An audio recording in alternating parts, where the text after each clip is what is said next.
నమస్తే. కొన్ని రోజుల నుంచి చూస్తున్నా ఈ రేవంత్ మన ప్రియతమ ముఖ్యమంత్రి కిషన్ రెడ్డి గారి మీద పడి ఏదో అంటా ఉన్నాడు. మోడీ గారు మంచోడట, కిషన్ రెడ్డి గారు చెడ్డోడట, కిషన్ రెడ్డి గారు దేనికో అడ్డం పడ్డాడట. దేనికి అడ్డం పడ్డాడు చెప్పు, ఎట్లా అడ్డం పడ్డాడు చెప్పు. నువ్వు ప్రధానమంత్రి గారు కలిసి వచ్చినావు కదా, నీ ఆఫీసర్లు నాకు అప్పచెప్పు, కిషన్ అన్న ఎంబడ పెట్టుకుందాము, నేను తీసుకొని పోతా. ఏ ప్రాజెక్టుకి ఎట్లా అడ్డం పడ్డాడో చూస్తా.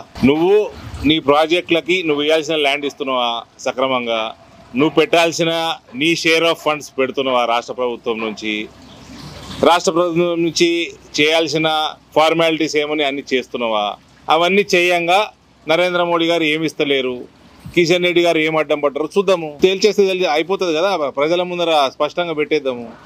ఊరికే సొలు పురాణం ఎందుకండి రేవంత్ రెడ్డి గారు.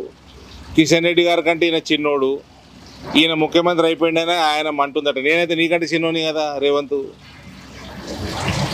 నువ్వు ఎప్పుడు చల్లగా ఉండాలి, నువ్వు మంచిగా పరిపాలన చేయాలి, నువ్వు సక్సెస్ఫుల్ ముఖ్యమంత్రి ఉండాలని నేను కోరుకుంటా కదా. సరే పా, అందరం పోదాం పా, నీ టీంని పంపి కిషన్ అన్న నేను రిక్వెస్ట్ చేసుకొని నేను తీసుకొచ్చుకుంటా. పోయి మోదీ గారి దగ్గర, ఈ దేశంలో ఏ రాష్ట్రానికి కూడా నరేంద్ర మోడీ ఎక్కువ చేయడు తక్కువ చేయడు, ప్రపోర్షనేట్గా అన్ని దేశమంతా ఒకటే తీరు చూస్తాడు ఆయన. రొటీన్గా అయ్యే ప్రాజెక్టులు, రీజనల్ రింగ్ రోడ్ కానీ, నువ్వు మూసీ ప్రక్షాళన అంటున్నావు కదా, నీ డిపిఆర్ వ్యవహారము నువ్వు ఏ రకంగా చేద్దాం అనుకుంటున్నావు, అవన్నీ డీటెయిల్స్ అని నీ ఆఫీసర్లు అప్పచెప్పు. తప్పుల తడుకుంటుంది చూడకుంటే ముందే చెప్తున్నా.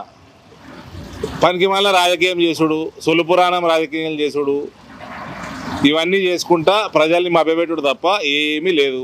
నువ్వు చేసిన వాగ్దానాలు ఏమైనాయి, దానికి డబ్బులు లేవు, అది ముందుకు పోతలేవు, ప్రజలు తిడుతున్నారు, కాంగ్రెస్కి వ్యతిరేకం తయారవుతున్నారు. తెలంగాణ మొత్తంలో మహిళలందరూ కాంగ్రెస్ వాళ్ళు వస్తే చీపుర్లు పట్టుకొని సిద్ధంగా ఉన్నారు ఊళ్ళల్లో. పెన్షన్ ఇవ్వకపోతేవి, పెంచకపోతేవి, 2,500 ఇవ్వకపోతేవి, తులం బంగారం ఇవ్వకపోతేవి, రైతులకు ఇవ్వకపోతేవి, నిరుద్యోగులకు ఇవ్వకపోతేవి, ఎన్ఆర్ఐలకు ఇవ్వకపోతేవి.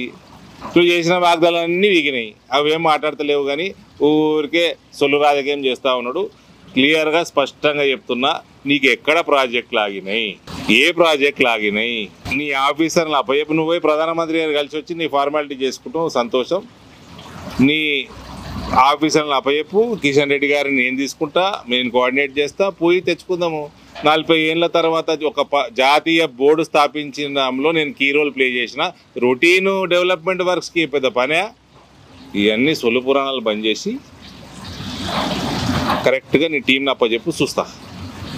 తెలంగాణకి ఏం అన్యాయం జరగదు మోదీ గారి పాలన.